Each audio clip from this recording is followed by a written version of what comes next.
आखिर क्यों एक पिता ने अपनी बेटी का विवाह एक अजगर से किया। किसी समय एक राज्य में एक अमीर आदमी रहा करता था। उसकी दो बीवियां थीं। बड़ी वाली बहू जिसका नाम लागी, जो उसकी पसंदीदा थी, और दूसरी छोटी वाली अलागी, जिसे दूर कर दिया गया। दोनों बीवियों की एक एक बेटी थी। बड़ी बीवी के बार बार कहने और लड़ाई झगड़ा करने पर पति ने दूसरी बीवी और उसकी बेटी के रहने के लिए घर के पिछवाड़े में एक झोंपड़ी बनवा दी। अलागी अपनी बेटी के साथ गरीबी में अपना जीवन गुजारने लगी। उसकी बेटी का नाम चंपावती था। एक दिन पिता ने चंपावती को आदेश दिया कि वह खेत में जाकर उसके धान की रखवाली करे। वह हर रोज एक ऊंचे स्थान पर बैठकर खेत की रखवाली करती और चिड़ियों को उड़ाती रहती। इसी तरह कई दिन गुजर गए। एक दिन धान की रखवाली करने के लिए जब वह उस ऊंचे स्थान पर चढ़ी तो उसने बटेरों को भगाने के लिए गाना गाना शुरू कर दिया। बटेरो, यहाँ से चली जाओ, मेरे धान को मत खाओ, उसके बदले में तुम्हें भुना हुआ चावल दूंगी। जब उसने ऐसा कहा तो जंगल में से किसी का जवाब आया, मैं तो धान खाऊंगा और चावल भी। मैं चंपावती से शादी करूंगा और उसे अपने घर ले जाऊंगा। यह सुनकर हैरानी से चंपावती ने इधर उधर देखा, पर उसे वहां कोई नजर नहीं आया। शाम को घर लौटकर चंपावती ने अपनी माँ को सारी बात बताई।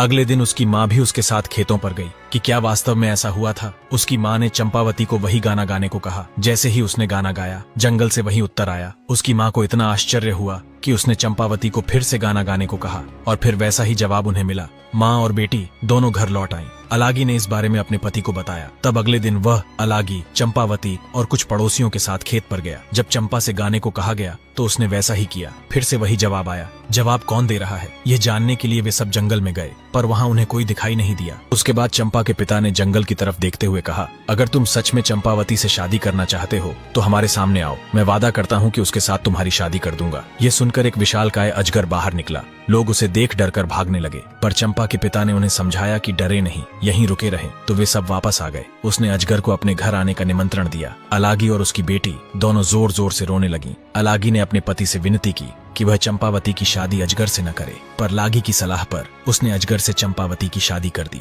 और अपनी पत्नी, बेटी और दामाद के रहने के लिए एक नए घर की व्यवस्था भी कर दी। लागी यह सोचकर बहुत खुश हुई कि अब रात को अजगर चंपावती को निगल लेगा। चंपावती ईश्वर से प्रार्थना करने लगी। अगली सुबह उसकी माँ घबराई हुई। जब चंपावती के कमरे में गई तो देखा कि उसकी बेटी तो सोने के आभूषणों से सजी हुई है, पर अजगर उसे कहीं दिखाई नहीं दिया। जब माँ ने बेटी को जगाया तो स्वयं को सोने के आभूषणों से सजी देख उसकी खुशी का ठिकाना न रहा। यह सोचकर कि अब तक तो अजगर चंपा को निगल गया होगा। जब पिता अपनी बड़ी पत्नी के साथ वहां आया तो उसे सोने के आभूषणों से चमचमाते देख हैरान रह गया। यह देखकर लालची लागी को बहुत ईर्ष्या हुई और उसने अपने पति से जिद की कि वह उसकी बेटी के लिए भी अजगर को लेकर आए। तब वह बहुत सारे आदमियों को लेकर घने जंगल में अजगर को ढूंढने निकल गया। उन्हें एक अजगर मिला तो वह उसे घर ले आया। लागी ने भी अपनी बेटी की शादी उससे कर दी। चंपावती की तरह उसकी बेटी को भी अजगर के साथ सोने के लिए भेज दिया गया। लागी पूरी रात यह सोचकर खुश होती रही कि अब उसकी बेटी भी सोने के आभूषणों से लद जाएगी। सोने के बजाय वह पूरी रात उनके कमरे के बाहर ही बैठी रही, लेकिन अजगर ने तो पैरों की तरफ से उसकी बेटी को निगलना शुरू कर दिया। बेटी ने कमरे के अंदर से अपनी माँ से कहा, माँ, मेरे पाँव में गुदगुदी हो रही है। माँ ने बाहर से जवाब दिया, मेरी बच्ची, मेरा दामाद तुम्हें पाजेबों से सजा रहा है। और धीरे धीरे अजगर उसकी कमर तक पहुँच गया। तब बेटी बोली, माँ, मेरी कमर में गुदगुदी हो रही है। माँ बोली, मेरी बच्ची, मेरा दामाद तुम्हें कमरबंद पहना रहा है। उसके बाद अजगर उसकी छाती तक पहुंच गया तो बेटी बोली, माँ, मेरी छाती में गुदगुदी हो रही है। माँ ने जवाब दिया, मेरी बच्ची, मेरा दामाद तुम्हें शॉल पहना रहा है। जब अजगर उसकी गर्दन तक पहुंचा तो वह बोली, माँ, मेरी गर्दन में गुदगुदी हो रही है। माँ बोली, मेरी बच्ची, मेरा दामाद तुम्हें मोतियों की लड़ियों से सजा रहा है। जब अजगर उसके सिर तक पहुंचा तो बेटी की आवाज आनी बंद हो गई। माँ ने सोचा कि आभूषण पाकर मेरी बेटी खुश हो गई है और सो गई है। यह सोचकर वह भी खुशी खुशी सोने चली गई। सुबह वह दौड़ी दौड़ी अपनी बेटी के पास आई, पर उसे वह कहीं दिखाई नहीं दी। अजगर बड़े आराम से वहां लेटा आराम कर रहा था। अलगी की बेटी को निगलने के बाद उसका पेट फूला हुआ था। ये देख उसे एहसास हुआ कि क्या हुआ है और वह दहाड़े मारकर रोने लगी। उसके रोने की आवाज सुन पति दौड़ा दौड़ा आया और पूछा कि क्या हुआ। जब उसे सच का पता चला तो वह सिर पकड़कर वहीं जमीन पर बैठ गया। अलागी और चंपावती भी रो रही थीं। सारे गांव वालों ने पति पत्नी का बहुत मजाक उड़ाया और उनके लालच पर उन्हें धिक्कारा। सब लोगों ने मिलकर बेटी के शव को अजगर के पेट से बाहर निकाला और उसका दाह संस्कार कर दिया। उसके बाद तो लागी और उसके पति को अलागी और चंपावती से इतनी नफरत हो गई कि वे दोनों उनसे पीछा छुड़ाने का तरीका सोचने लगे। एक दिन वे अपने हथियारों के साथ उन्हें जबरन घसीटते हुए जंगल में ले गए। उन्हें बेहोश कर वे उन्हें मारने ही वाले थे कि तभी अचानक एक अजगर वहां आया और उसने उन दोनों दुष्टों को निगल लिया। अजगर ने बेहोश माँ और बेटी को उठाया और जंगल में ले गया। अगले दिन जब वे उठीं तो रोने लगीं, क्योंकि एक अनजान जगह पर उन्हें डर लग रहा था। अजगर उन्हें दिलासा देते हुए बोला, तुम दोनों को चिंता करने की जरूरत नहीं है, मैं तुम्हें यहाँ लाया हूँ। फिर उसने रात की घटना उन्हें बताई। सच जानकर दोनों ने कृतज्ञता प्रकट की। उसके बाद से तीनों खुशी से जंगल में ही रहने लगे। कुछ दिनों बाद अलागी अचानक बीमार पड़ गई। और उसकी मृत्यु हो गई। चंपावती अकेली रह गई। एक दिन जब अजगर बाहर गया हुआ था तब एक बूढ़ी स्त्री वहां आई। चंपावती ने लंबे समय से किसी मनुष्य को नहीं देखा था। उसने बहुत सम्मान के साथ उस स्त्री का स्वागत सत्कार किया। तब उस स्त्री ने उसकी सेवा से खुश होकर बताया, जो अजगर तुम्हारा पति है वह असल में एक देवता है। वह हर रात तुम सो गई हो या नहीं ये देखने के लिए तुम्हें चुटकी काटता है और फिर अपने अजगर का चोला उतारकर स्वर्ग में चला जाता है। वहां कुछ समय वह अन्य देवताओं के साथ व्यतीत करता है। अगर तुम अपने पति को देवता के रूप में देखना चाहती हो तो रात को सोने का नाटक करना, पर सोना मत। जब वह अपना चोला उतार स्वर्ग जाए तो तुम उसके चोले को आग में जला देना। जैसे ही तुम उसका चोला जलाओगी उसे अपने बदन में जलन का एहसास होगा। तब तुम तुरंत पंखा चालू कर देना और उसे आराम करने देना। जल्दी ही उसे नींद आ जाएगी। सुबह तुम उसे माला पहनाकर उसका अभिवादन करना। तुम्हारा पति ही है जो अजगर के रूप में तुम्हारे सामने आता है। ये बात सुन चंपावती की खुशी का ठिकाना न रहा। उसने उसे घड़ा भरकर सोना और चांदी दिया। उसने वैसा ही किया जैसा कि बूढ़ी स्त्री ने बताया था और उसके बाद वे कई महीनों तक सुखमय जीवन बिताते रहे।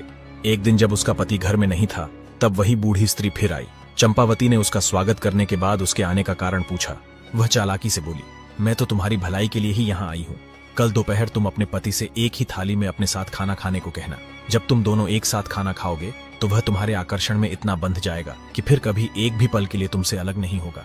जब तुम खाना खा लो तो उससे कहना कि तुमने उसके मुंह के अंदर बहुत सारे गांवों को देखा है। तब तुम उससे पूरा मुंह खोलने के लिए कहना ताकि पूरी दुनिया को तुम देख सको। वह तुमसे नाराज होगा और कहेगा कि तुम उसे या पूरी दुनिया में से किसी एक को चुन लो, पर तुम कहना कि तुम दुनिया को देखना चाहती हो। वह अपना मुंह खोलकर तुम्हें पूरी दुनिया दिखा देगा और फिर एक नदी में चला जाएगा।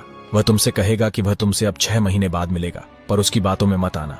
तुम नदी के तट पर बैठी रहना। कुछ क्षण बाद तुम उसे वापस आते देखोगी। यह सुन चंपावती ने पहले की ही तरह उस स्त्री को सोना चांदी देकर विदा किया। अपनी धूर्तता पर प्रसन्न होते हुए वह बूढ़ी स्त्री वहां से चली गई। अगले दिन चंपावती अपने पति के साथ एक ही थाली में खाना खाने बैठी। उसके पति ने कहा, तुम आज कुछ अजीब व्यवहार कर रही हो। तुम्हारे इरादे मुझे ठीक नहीं लग रहे हैं। खाना खाने के बाद उसने अपने पति से पूरी दुनिया दिखाने को कहा तो वह बोला, फिर तुम मुझे कभी नहीं देख पाओगी। पर वह तो अपनी जिद पर अड़ी थी।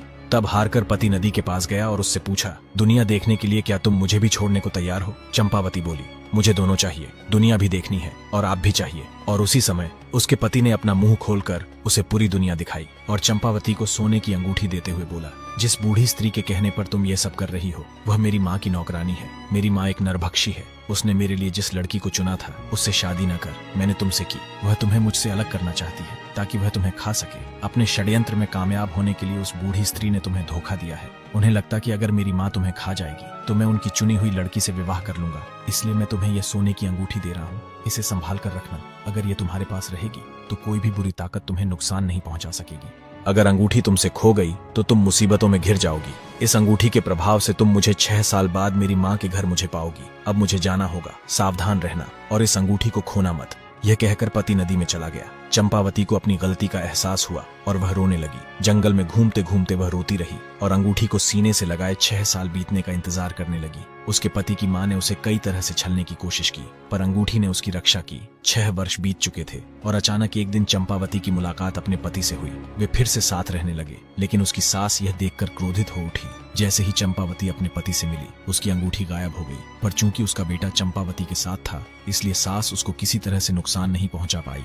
चंपावती के पति की नरभक्षी माँ ने एक दिन एक पत्र लिखा और उस बूढ़ी स्त्री से कहा, ये मेरी सबसे बड़ी दुश्मन है, इसे खत्म कर दो, पर इसके मांस का एक टुकड़ा मुझे भेज देना। उसने वह पत्र चंपावती को दिया और उसे एक राक्षस के पास भेज दिया। सास के आदेश का पालन करने के लिए पति को बिना बताए वह उस राक्षस को पत्र देने चली गई। जब पति घर आया तो उसे कुछ शक हुआ और वह चंपावती के पीछे पीछे गया। उसने देखा कि चंपावती के हाथ में एक पत्र है। उसने उसके हाथ से पत्र छीन लिया और उसे पढ़ा। पत्र पढ़कर उसका गुस्सा 7वें आसमान पर पहुंच गया। वह घर गया और बिना कुछ कहे उसने अपनी माँ के प्राण ले लिए। उसके बाद वे दोनों दानवों के उस गांव को छोड़कर चले गए। दूसरे नगर में जाकर अपनी गृहस्थी बसाई और खुशी खुशी रहने लगे। आगे का वीडियो देखने के लिए इस बटन को दबाएं और चैनल को सब्सक्राइब कर कमेंट जरूर करें।